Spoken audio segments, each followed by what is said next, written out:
भारती के संग इनसे मिलिए।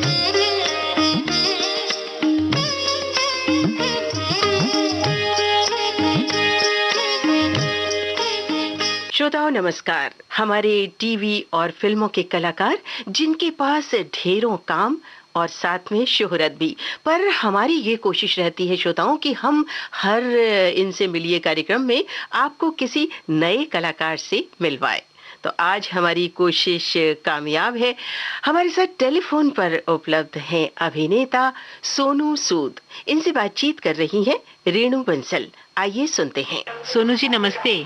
नमस्कार रेणु। सोनू जी, सबसे पहले मैं जानना चाहूंगी कि आपका जो नाम है वो सोनू सूद है, यानी आप पंजाब से हैं। जी। आमतौर पर सोनू जो नाम होता है वो किसी बड़े नाम का या तो शॉर्ट फॉर्म होता है या घर का नाम होता है, प्यार का नाम होता है। तो आपने अभिनय के क्षेत्र में अपनी पहचान इसी नाम से बनाई है। आप कुछ कहना चाहेंगे इस बारे में? मैं यही कहना चाहूंगा कि जब मैं इस लाइन में आया तो बहुत लोगों ने बोला कि सोनू बहुत सीरियस नेम नहीं है, आपकी पर्सनैलिटी को सूट नहीं करता, तो क्यों ना आप अपना नाम चेंज कीजिए और कुछ और नाम रखिए। तो मेरा ये मानना था कि उसी नाम से मैं बचपन से लेके यहाँ तक पहुँचा हूँ, तो उस नाम को तो पीछे नहीं छोड़ूंगा। शायद ये नाम मुझे और आगे जिंदगी में लेके जाए। और जब आपकी आइडेंटिटी एक पहचान बन जाती तो यही नाम सही भी लगने लग जाता है। तो था नाम ऐसा और आदत पड़ गई धीरे धीरे, और मुझे लगता है लोगों को भी धीरे धीरे आदत पड़ जाएगी उस नाम सुनने की, और जो पेट नेम का जो फैक्टर है धीरे धीरे लोगों के जहन से वो भी निकल जाएगा। जी, ये बताइए सोनू जी, अभिनय में रुचि कब से हुई? मैं एक्चुअली खुद एक इंजीनियर हूँ।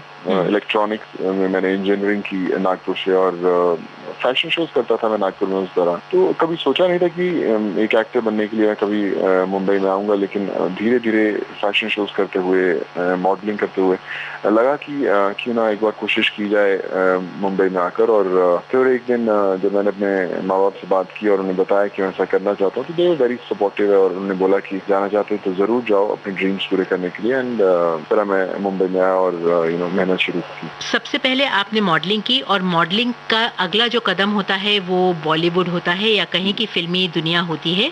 तो इस फिल्मी दुनिया में लोगों ने आपको पर्दे पर युवा फिल्म में सबसे पहली बार देखा। जी। ये फिल्म आपको कैसे मिली और अभिषेक बच्चन के साथ काम करना कैसा लगा? ये फिल्म मैंने एक फिल्म की थी भगत सिंह, जिसमें मैंने भगत सिंह की भूमिका निभाई थी। इनफैक्ट वो मेरी पहली फिल्म थी। जी। और काफी अवार्ड्स के लिए मेरा नाम भी नॉमिनेटेड था।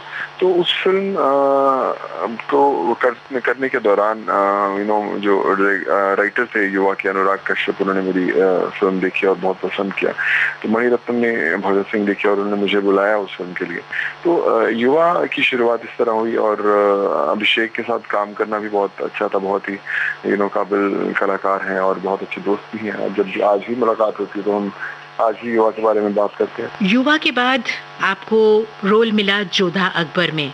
जी। बहुत दमदार और बहुत अच्छा किरदार था आपका, और बहुत महत्वपूर्ण रोल था आपका। तो इस फिल्म के बारे में बताएंगे? मेरा ऐसा मानना है कि एक कलाकार की जिंदगी में जितने फिल्म्स इम्पोर्टेंट है उतने ही रोल्स, और आप उनको कैसे कर पाते हैं ये बहुत जरूरी है। जोधा अकबर मेरे करियर में एक ऐसी फिल्म है जिसे मैं हमेशा बहुत अपने करीब मानूंगा, क्योंकि बहुत ही महत्वपूर्ण फिल्म थी। बहुत लोगों ने पसंद किया सुजामल के किरदार को, और हर एक फिल्म आपको जिंदगी में अगले पड़ाव पर लेकर जाती है। और मेरा मानना है कि जोधा अकबर और सिंह इज किंग दो ऐसी फिल्में थी जो मुझे जिंदगी में काफी आगे लेके गई। और आशुतोष गोवारिकर के साथ काम करना, ऋतिक रोशन और ऐश्वर्या राय के साथ काम करना आई फील की बहुत ही मजेदार एक्सपीरियंस। युवा का जो रोल था वो बिल्कुल अलग किस्म का था, और जोधा अकबर का जो सुजामल का रोल था वो सोनू जी बिल्कुल अलग किस्म का था। इसके लिए आपने तलवारबाजी की ट्रेनिंग भी ली? इनफैक्ट मुझे मालूम था कि जब जोधा अकबर आप एक ऐतिहासिक फिल्म बनाते हैं तो बहुत जरूरी है कि आप अपने आप को लायक बना सकें, तैयार कर सकें। तो मैंने तलवारबाजी की ट्रेनिंग ली थी, घुड़सवारी की ट्रेनिंग ली थी। ये बताइए कि जब आप इंजीनियरिंग पढ़ रहे थे, जैसा कि आपने कहा कि कहीं ख्वाबों ख्यालों में कहीं नहीं था कि आप अभिनय के क्षेत्र में जाएंगे। जी। तो जब आपने ये तय किया कि मॉडलिंग से आप फिल्मों में एक बार कोशिश जरूर करेंगे, तो कुछ मन में था कि किस तरह के रोल में आप जाएंगे? आप हीरो बनना पसंद करेंगे या जो भी रोल आपको मिलेगा उसे आप करते हुए आगे बढ़ेंगे? बहुत सारी फिल्में ऑफर हुई, बहुत सारे लोगों ने बहुत सारी फिल्में के स्क्रिप्ट भी सुनाए, लेकिन मैं तय करके आया था कि जब मैं अपने माता पिता को छोड़ के इतनी दूर आया हूँ, तो काम ऐसा ज़रूर करना है ताकि उन्हें गर्व महसूस हो और अच्छा काम करना है। तो इसलिए शुरू से तय था कि मुझे बहुत अच्छे डायरेक्टर के साथ काम करना है, बहुत अच्छे रोल्स करने हैं। तो उसकी तलाश हमेशा थी और मैंने हमेशा उसको ज़हन में रख के ही अपने किरदार और फ़िल्में चुनी हैं। तो इसलिए मैं थोड़ा चूज़ी भी हूँ, बहुत ज़्यादा काम नहीं करता हूँ जब तक मुझे बहुत पसंद ना आए। आपके करियर पे अगर नजर डालें तो बहुत अच्छे बैनर्स तले आपने काम किया है। आपके लिए हम कामना करते हैं कि और भी जो आपको काम मिले वो बहुत अच्छे बैनर्स हों जो आपकी पसंद के हों। Thank you very much. जैसा आपने बोला कि हाँ, बहुत खुशकिस्मत रहा हूँ कि बड़े अच्छे बैनर्स के साथ काम करने का मौका मिला भी। जो लोगों ने युवा से जोधा अकबर या फिर सिंह इज किंग और अभी जो दबंग आएगी, तो इन फिल्मों में लगे यानी कि सब एक ही इंसान ने रोल निभाए। तो कोशिश यही है कि अच्छा काम करें, बस दुआएं चाहिए सब लोगों की, ऐसे ही पसंद करते रहें और अच्छा काम करते रहें हम लोग। आपने जब फिल्मों का रुख किया तो एक जो टाइम होता है जिसे हम बोलते हैं कि आप अपने आप को प्रिपेयर कर रहे थे या अपने लिए रोल चूज कर रहे थे, या अगर मोटे तौर पर कहें जिसे स्ट्रगलिंग टाइम कहते हैं, वो समय आपके लिए कुछ आया या आसान रहा? मैंने अपने हिस्से की स्ट्रगल बहुत देखी है। मैं खुद छोटे से रूम में 6 लोगों के साथ रूम शेयर किया है। बसों और ट्रेन में मैंने सालों साल बहुत घूमा हूँ मैं। तो मैं ऐसा नहीं कहूँगा कि बहुत आसानी से मिल गया, क्योंकि जब आप बिना किसी पहचान के, बिना किसी फिल्म बैकग्राउंड के बिना आप इस शहर में उतरते हैं, तो ये आप मान के उतरते हैं कि मेहनत बहुत होगी, भाग-दौड़ बहुत होगी। तो वो मेरी भी हुई। मैंने बहुत मुश्किलों का सामना भी किया, लेकिन आई फील कि वो एक समय ऐसा होता है कि जब आप सीखते हैं, जब तक आपके पास वो मुश्किल समय नहीं आता, तब तक आप उसके लिए तैयार नहीं होते। मैं मानूंगा कि मेरा वो एक एक्सपीरियंस है ज़िंदगी का और मैंने सीखा बहुत कुछ वहाँ से। सिंह इज किंग, इस फिल्म की अगर बात करें, इस फिल्म में भी आपका दमदार रोल था, मेन लीड में थे, लेकिन उस फिल्म में आपके लिए आंखों से काम करना ज्यादा मुनासिब था। मतलब आपका जो रोल था वो आंखों से काम करने का ज्यादा था। जी। तो इस रोल के बारे में कुछ कहना चाहेंगे? हाँ, मुझे याद है कि जब पहली दफा अनीस आज़मी और विपुल शाह ने मुझे उस रोल के बारे में बताया, तो इंट्रोडक्शन सुनाई कि 35वें माले से किंग है जो दौड़ता है, और सिंह इज किंग की कहानी है। तो सिंह अक्षय कुमार थे और किंग मैं था। तो मुझे मालूम था कि रोल बहुत अहम है, लेकिन उसमें एक चैलेंज है कि बहुत सारे डायलॉग्स की बजाय सिर्फ एक्सप्रेशंस के साथ और जो उसकी मन की वॉइस है जो बाद में डब होती है उसके ऊपर काम करना है। तो एक एज एन एक्टर बहुत चैलेंजिंग था और मैंने उसे एक्सेप्ट भी किया। और जब मैंने फिल्म देखी लोगों के साथ लाइन पे किस तरह लोग हंस रहे थे या मजे ले रहे थे, आई थिंक वो काफी सेटिस्फाइंग होता है। आपको बहुत खुशी मिलती है कि आप फाइनली वो अचीव कर पाए जिसके लिए आपको उस फिल्म में लिया गया था। सोनू जी, यहाँ मैं आपसे एक बात पूछना चाहूंगी कि जो हिंदी फिल्मों के कलाकार हैं, वो हिंदी फिल्मों के साथ साथ जो दूसरी रीजनल लैंग्वेजेस हैं उसमें भी फिल्में जरूर करते हैं। उसका कारण क्या होता है? क्योंकि अगर हम शोहरत की बात करें तो जितनी शोहरत हिंदी फिल्मों के जरिए लोगों को मिलती है उतनी रीजनल लैंग्वेजेस के जरिए नहीं मिलती है। मैं मानता हूँ कि हिंदी की बहुत बड़ी मार्केट है, लेकिन अभी साउथ भी बहुत बड़ा है। मुझे याद है कि जोधा अकबर जब तेलुगु में डब हुई और मैं, ऋतिक रोशन और ऐश्वर्या राय हम लोग हैदराबाद गए, तो जब तीनों के नाम पुकारे गए और जब मेरा नाम पुकारा गया तो शायद थोड़ी सी ज्यादा आवाजें आई और लोगों ने ज्यादा चिल्लाए। और तभी मैं जब ऐश्वर्या के साथ खड़ा था तो उन्होंने मुझे बोला कि यार सोनू, यहाँ तो बहुत फॉलोइंग है तेरी साउथ में। सो तब मुझे लगा कि मैंने जितने साल यहाँ पे बिताए हैं काम करने में व्यर्थ नहीं गए। सिनेमा उतना ही बड़ा है, लोग पसंद बहुत करते हैं। मुझे इस साल का नंदी अवार्ड, जो स्टेट अवार्ड है, जो मुझे गवर्नमेंट ऑफ आंध्र प्रदेश ने ऑनर किया है एज एन बेस्ट एक्टर, वो भी मिला इस साल। तो मुझे लगता है कि एक कलाकार के लिए काम जरूरी है, भाषा उतनी अहमियत नहीं रखती है। जब तक आप अपना अच्छा काम करके अपना नाम बनाते हैं, चाहे वो भाषा कोई भी हो या फील्ड या लैंग्वेज कोई भी हो, आपको काम अच्छा करना है और वो मैं हमेशा कोशिश करता हूँ करने की। सोनू जी, दो बातें होती हैं जब आप हिंदी फिल्मों के अलावा दूसरी भाषाओं में फिल्में करते हैं तो उससे जो है आपका अनुभव तो बढ़ता ही है जी। क्या वो जो अनुभव है वो वापस अपनी हिंदी फिल्मों में फिर काम आता है?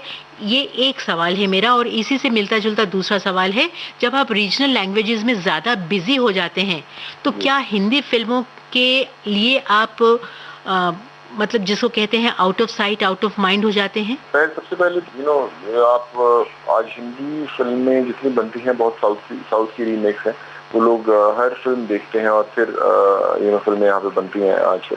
तो जो उसकी देखने की जो वैल्यू है वो तो बहुत ज़्यादा है आजकल। हर साउथ की फिल्म जिस दिन रिलीज होती है, सब प्रोड्यूसर्स, डायरेक्टर सबसे पहले देखते हैं ताकि उसकी राइट्स ले सकें, कुछ है तो विजिबिलिटी फैक्टर रहता है।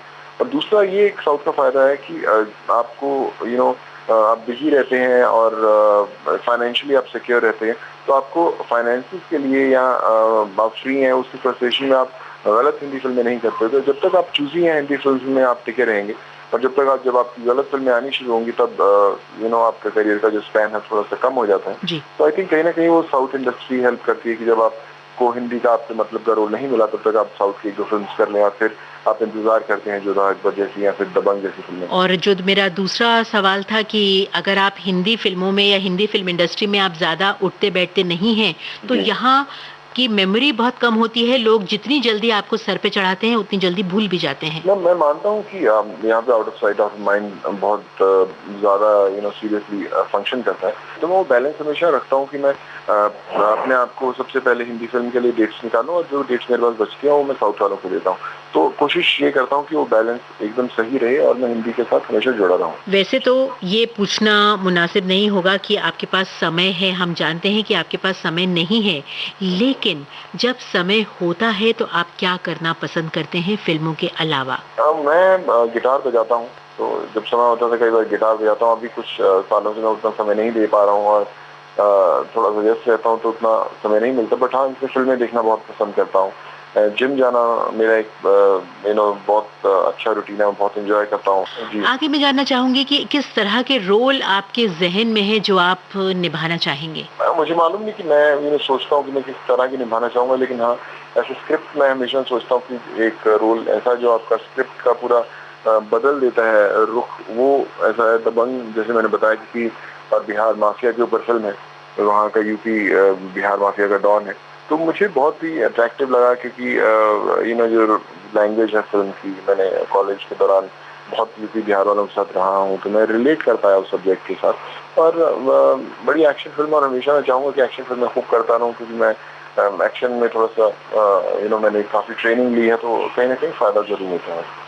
ये बताइए, आपके जब बचपन में आप फिल्में देखते थे, जब आपके जहन में कभी कहीं नहीं था कि आप भी इसी इंडस्ट्री का एक हिस्सा होंगे, तब आपके फेवरेट कलाकार कौन हुआ करते थे और आज आपके फेवरेट कलाकार कौन हैं? अमिताभ बच्चन बहुत फेवरेट रहे हैं। उनकी जो डेडिकेशन है, जो उनका काम, जो उन्होंने फिल्में की हैं, जो उन्होंने किरदार निभाए हैं, तो हमेशा बहुत इंस्पायरिंग रहे हैं। और आज भी जब भी मेरी उनसे मुलाकात होती है मैं उनसे हमेशा यही बोलता हूँ कि उन्होंने इंस्पायर किया हमें इस इंडस्ट्री में आने के लिए, और जिस बखूबी से उन्होंने अपने आप को, अपने करियर को हैंडल किया है, तो कोशिश करेंगे कि उन्हीं के नक्शे कदम पे हम भी चल सकें।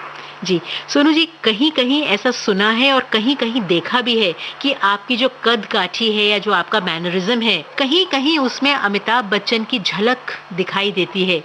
ये अपने आप आई है या फिर उनकी पर्सनैलिटी का असर है? मेरा ऐसा मानना है कि काफी लोग बोलते हैं, इनफैक्ट जया बच्चन जो थी उन्होंने भी एक बार मुझे बोला था, अभिषेक भी बोलते हैं, मणिरत्नम ने भी बोला था। जी, जी, जी। तो आई थिंक कि शायद वो स्क्रीन कैमरा है कुछ जो एंगल जो उनकी याद दिलाता है। सोनू जी, बहुत बहुत धन्यवाद। और एक बात और कहना चाहूंगी कि ये बातचीत अगर आमने सामने बैठकर होती तो मुझे और बहुत मजा आता।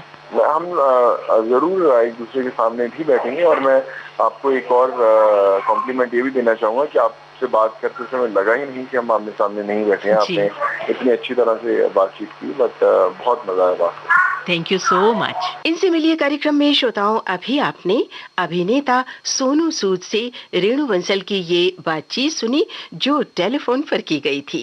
कार्यक्रम में तकनीकी सहयोग दिया जयंत महाजन ने और प्रस्तुत किया वीणा राय सिंघानी ने। अब मुझे दीजिए इजाजत।